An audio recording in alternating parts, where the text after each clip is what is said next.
I'm Phill Wills, and I'm Josh's dad. He has a diagnosis of autism with a learning disability, and he, until recently, was in a treatment and assessment unit in Birmingham for 3 years. To sum it up already is that you only have to see the difference in Josh now. He knows that he's back in his homeland, and he knew he was away.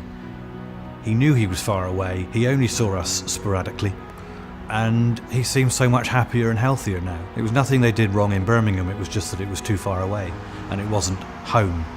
And now that he's seeing external family members again, his brothers and sisters, his aunties, his uncles, his nan and pa, his granny, granddads, it's the family life that he's getting back. It was his right always to have.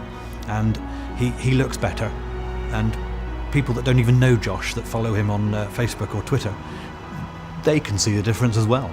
And for me, that sums it up. His mum and stepdad say the same, is that Josh will quite happily sit down and watch his siblings playing. They might come to his house and play, and he seems to enjoy that. And, he spots it. He spots that they're his siblings, his blood relations, his extended family. Josh had a relationship with his carers in Birmingham. We were lucky in that respect. It was never easy leaving him behind, but when I saw Josh snuggle into one of his carers as I left him, that's the image I took with me. But it could have been a lot worse. I mean, leaving him behind, like I said, was never easy. And then I'd get home to my other children and they would sort of welcome me back in. But all the time you're thinking, well, I've just left my teenage son behind. But he sort of coped with it in his own way by choosing carers to sit with. Where Josh is now in Cornwall, the care provider have got their own school, small school, but Josh goes there now for 4 hours a day, 5 days a week. And he's really knuckling down and trying to concentrate, and the carers come with him, and the environment is better. The care team in Cornwall have spent months and months creating the environment based on what they know about Josh and what they've asked us about.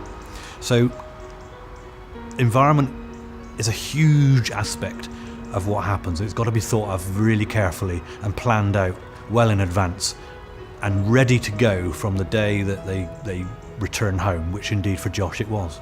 The staff support Josh in a physical way, an emotional way, a loving way. I would love to think of them as Josh's family. Empowerment to me was overall empowerment for Josh, for his voice to be heard. He can't speak for himself, only through actions. And it was his actions in the first place that got him into this. His self-harm, his injuries. But we spoke for Josh. His parents, his step-parents, his family, we spoke for all them on behalf of Josh when he wanted to come home. So far away from home. I'd do it again tomorrow if it meant the best for Josh. And looking at him now, the way that he has improved in his home environment is testament that what we did was right. They see the difference in him now. And I say, well, everyone who helped us give Josh a voice helped put that sparkle back in his eyes.